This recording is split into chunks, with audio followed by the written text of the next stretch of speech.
अस्सलाम वालेकुम भाई। जी वालेकुम अस्सलाम। अस्सलाम वालेकुम सैफुल भाई। जी क्या नाम है? जी मेरा नाम शरीफ काजी। जी शरीफ साहब। सैफुल भाई मेरा एक सवाल था।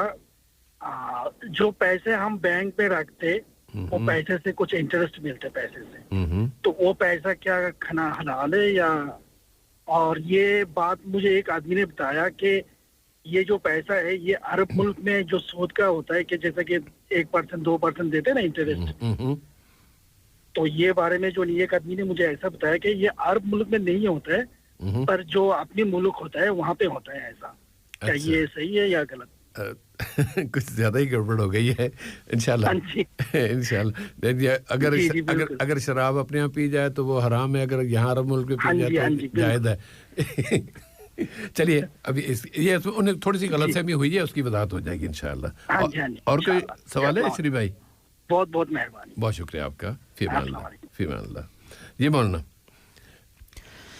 जिससे भाई कोई भी मुसलमान जो है समझदार जो होता है बेशक हलाल कमाई की मेहनत करता है, और उस हलाल कमाई की वजह से जो है इंसान को ताकत मिलती है, इबादत कर सकता है, नेक काम कर सकता है, दीन इस्लाम और उम्मत इस्लामिया की सरबुलंदी के लिए जो है हिस्सेदार बन सकता है।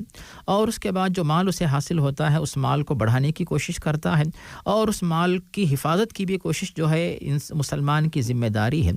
और जब उस माल की हिफाजत करना चाहे तो या तो माल जो है वो या तो घर पे रखा जाए या फिर बैंक में रखा जाए या फिर तिजारत में लगाया जाए। और अगर तिजारत में लगाया जाए तो फिर ये तो बड़ी अच्छी बात है, और घर पे रखना ये बेहतर और मुनासिब नहीं है।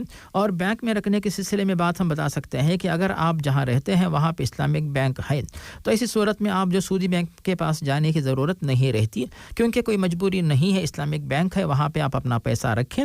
उसके बाद इस्लामिक बैंक वाले जो मुजारबत का तरीक़ा अपनाते हैं, यानी आपका जो पैसा उनके पास आप रखते हैं उस पैसे से वो लोग जो है उसे तिजारत में लगाते हैं, उससे जो मुनाफा हासिल होता है उसमें से कुछ हिस्सा वो लेते हैं, कुछ हिस्सा आपको देते हैं, गोया कि आप बैंक के साथ मिलकर पार्टनर बनते हैं। अब जहाँ तक सूदी बैंक का मामला होता है तो उसके अंदर जो है अल्लाह ताला ने साफ तौर पर बता दिया वहल्लल्लाहुल बैअ व हर्रमर रिबा। सूरतुल बकरा में वाज़ेह किया कि अल्लाह ताला ने वहल्लल्लाहुल बैअ तिजारत को, ख़रीद व फ़रोख्त को अल्लाह ताला ने जायज़ करार दिया और सूदी लेन देन को हराम करार दिया।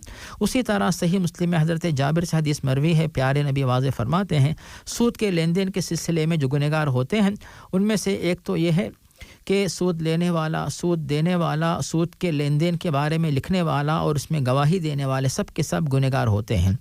अब इन तमाम बातों के बाद साहिब आखिरी बात जो हम पेश करना चाहते हैं कि अगर आपने जो ऐसे मकाम पे अपना पैसा जो है बैंक में रखा है जहाँ पे इस्लामिक बैंक नहीं है और वहाँ पे आपको जो है वहाँ के बैंक वाले आपको मुनाफे के नाम से या फिर सूद के नाम से, इंटरेस्ट के नाम से जो इजाफी रकम देते हैं तो वो रकम जो है आप अपने लिए इस्तेमाल न करें, बल्कि उसे जो है आप गरीब मुसलमान जो मोहताज हैं, जो ज़कात के मुस्तहिक हैं, उन मुसलमानों के पास मर्द ख़वातीन, बेवा, यतीम, बच्चे बच्चियाँ, तो उनकी ज़रूरियात के लिए खाने पीने, लिबास, दवा, इलाज के सिलसिले में ये रकम आप पहुंचा दीजिए। और आप जो है इस जो सूद के जो माल का जो मामला है उससे अपने आप को बरी ज़िम्मा जो है बना सकते हैं।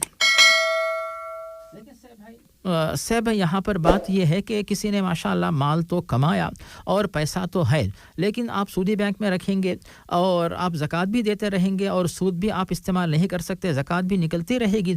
इसीलिए हज़रत उमर जो है मशवरा देते हैं कि अपने माल को घटने मत दो बल्कि बढ़ाते रहो। तो बढ़ाने का तरीक़ा ये होता है कि आप माल को एक जगह जो है यानी मुंजमद करके ना रखें, उसमें हरकत रखिए तो हरकत में बरकत होती है। तो कहीं आप तिजारत पे लगाएं, जायदाद लीजिए, कोई और तरीक़ा इस तरह अपनाएं कि माल में इजाफा होता रहे और बरकत होती रहे।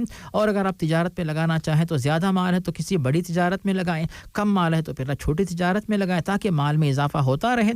फिर आप ज़कात भी देते रहेंगे और जो सूद का जो मामला है उससे बचते हुए आपको मुनाफा मिलता रहेगा जो कि आपके लिए हलाल रहेगा और आपके लिए जो फ़ायदा मंद भी हो सकता है। जी साहब भाई, जज़ाकल्लाहु खैरन।